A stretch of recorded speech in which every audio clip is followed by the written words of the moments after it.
بسم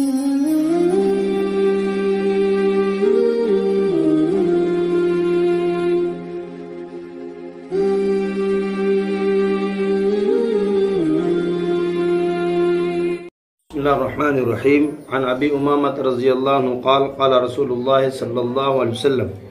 من احب للہ وابغض للہ واعطى للہ ومنع للہ فقد استکمل ایمان رواہ ابو داود ورواہ الترمذی عن معاذ بن انس مع تقدیم وتأخیر وفیہ قد استکمل ایمانہ۔ جی، ایمان کو کامل کرنے کے لیے کن کن چیزوں کی ضرورت ہے، کون کون سی چیزیں ضروری ہیں، اس کے متعلق حدیث ہے۔ ابغض دشمنی اور نفرت کو کہتے ہیں، احبہ محبت، منع کرنا کسی چیز کے روک دینے کو کہتے ہیں، یعنی جتنے اعمال دوسرے معنوں میں آپ اس کا یہ کہہ سکتے ہیں کہ اخلاص، ایمان کو کامل کرنے کے لیے اخلاص شرط ہے۔ تو گویا کہ اخلاص کی ایک مثال ہے کہ ابو امامہ رضی اللہ تعالیٰ عنہ نے فرمایا کہ اللہ کے رسول صلی اللہ علیہ وسلم نے فرمایا کہ جو شخص اللہ ہی کے لیے محبت کرے اور اللہ ہی کے لیے دوسرے سے بغض رکھے، یعنی کسی سے اگر نہیں بنتی تو دنیاوی کوئی وجہ نہ ہو، دنیاوی کوئی معاملہ نہ ہو، بلکہ خالصتاً اللہ کے لیے اس سے بغض رکھے، یعنی جو اللہ کی نافرمانیاں کرتے ہیں یا حضور صلی اللہ علیہ وسلم کے طریقے سے ہٹ کے زندگی گزارتے ہیں یا سنت کا مذاق اڑاتے ہیں، تو ایسے لوگوں سے اس وجہ سے پریشان اور ناراض ہونا کہ یہ اللہ اور اللہ کے رسول کے احکام کو توڑتے، یہ تو جائز ہے۔ البتہ یہ ہے کہ ان کے ساتھ جو ہے خیر خواہی کا معاملہ یہ ہے کہ آپ کیا کریں، ان کو دعوت دیں، خیر کی طرف بلائیں، اللہ کی طرف بلائیں، اور ان احکام پر جن کا اللہ نے حکم دیا ہے ان کو لانا اور ان چیزوں سے روک دینا، منع کرنا جن چیزوں سے اللہ ناراض ہوتے ہیں۔ تو کیا فرمایا کہ جس نے اللہ ہی کے لیے محبت کی اور بغض رکھا تو وہ بھی اللہ ہی کے لیے رکھا، اور اگر کسی کو کوئی چیز دی تو اس میں نام نہ ہو اپنا،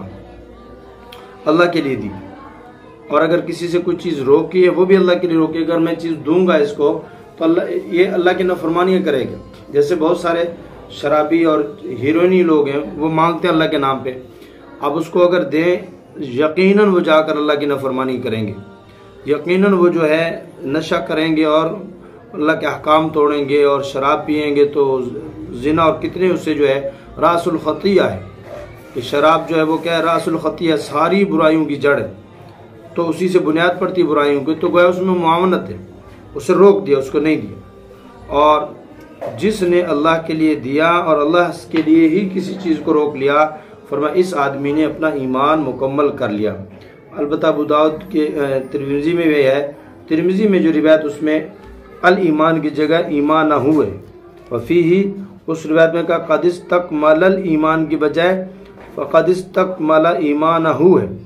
تو الایمان میں جو الف لام ہے یہ بھی مضاف الیہ کے عوض میں ہے، اور یہاں ایمان و ضمیر جو ہے وہ من کی طرف لوٹ رہی ہے، تو دونوں میں کوئی معنی میں فرق نہیں آتا۔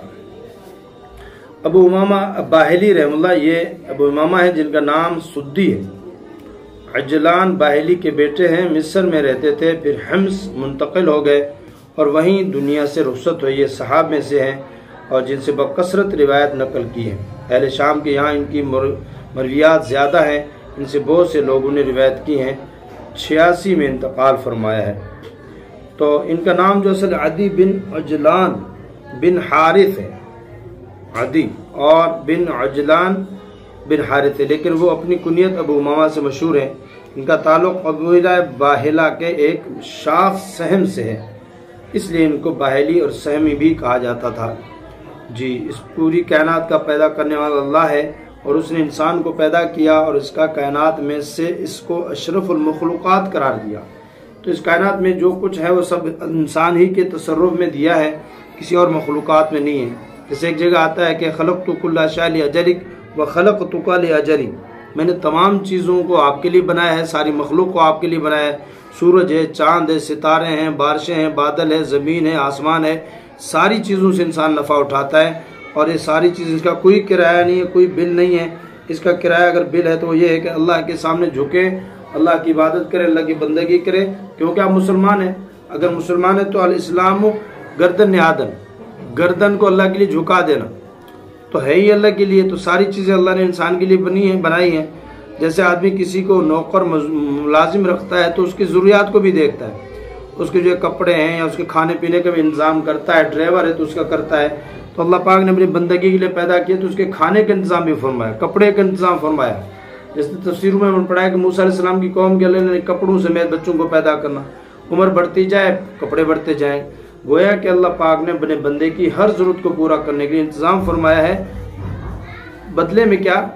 کہ عبادت کرنا، رضا الہی کے حصول کے لیے معمولی سی معمولی عمل پر بھی اللہ کا جو عمل ہے وہ بھی اللہ کے حکم کے مطابق ہونا ضروری ہے، چھوٹا عمل ہو یا بڑا ہو۔ تو یہ دوسری حدیث عن ابی ذر رضی اللہ عنہ قال قال رسول اللہ صلی اللہ علیہ وسلم افضل الاعمال الحب فی اللہ والبغض فی اللہ، یہ اسی کی تقریباً مختصر الفاظ میں ہے، اور فرمایا کہ حضرت ابو ذر غفاری رضی اللہ عنہ سے روایت ہے، انہوں نے فرمایا کہ اعمال میں سب سے افضل ترین عمل جو ہے وہ کون سا ہے؟ جو خالصتاً اللہ کے لیے ہو، کسی سے محبت ہو تو وہ بھی اللہ کے لیے، اور کسی سے بغض ہو عداوت ہو تو وہ بھی اللہ کے لیے۔ جیسے کہ ایک صحابی نے دوسرے کو پکڑا ہوا تھا اور وہ جو ہے گزرے وہاں سے دوسرے صحابی، تو انہوں نے فرمایا اچھا بھائی ان کو صحیح سے پکڑ لینا، مضبوطی سے اس کو باندھ لیں، ان کی والدہ بڑی مالدار ہیں، یہ آپ کو اس کے چھڑانے میں فدیہ اچھا بھلا دیں گی۔ وہ جس بھائی کو باندھ رہے تو وہ کہتے ہیں آپ عجیب، آپ میرے بھائی ہوگے اس کو کہہ رہے ہیں کہ آپ اس کو باندھیں، تو انہوں نے کیا کہا میں آپ کا بھائی نہیں ہوں، آپ میرے بھائی نہیں، میرے بھائی یہ مسلمان ہیں، کیونکہ یہ بھی اللہ کو مانتے ہیں، اللہ کے رسول سے محبت کرتے ہیں، اور یہ مسلمان ہیں، میں بھی مسلمان ہوں، اللہ اور اللہ کے رسول کو مانتا ہوں، تو یہاں معاملہ اللہ اور اللہ کے رسول کا ہے۔ تو گویا کہ بھائی کو سگے بھائی کو نہیں دیکھا یہ کہ یہ اللہ کو چاہتے ہیں یا نہیں چاہتے ہیں، اللہ کی مانتے ہیں یا نہیں مانتے وغیرہ وغیرہ، یہ کر کے اللہ پاک تو جو یہ انہوں نے کس سے اس کا ثبوت دیا صحابہ نے کہ ہمارے معاملات بیٹھنا اٹھنا سب کس کے لیے؟ اللہ اور اللہ کے رسول صلی اللہ علیہ وسلم کے لیے ہے۔